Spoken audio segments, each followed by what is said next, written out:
ఒకటి పట్టుకొని చూడు.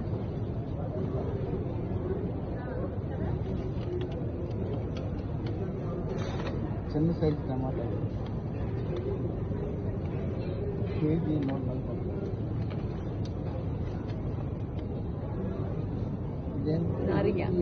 ఇదే నిమ్మకాయ, ఇది మామూలు నిమ్మకాయ, ఇది ఇటాలియన్ నిమ్మకాయ. మామూలు నిమ్మకాయ,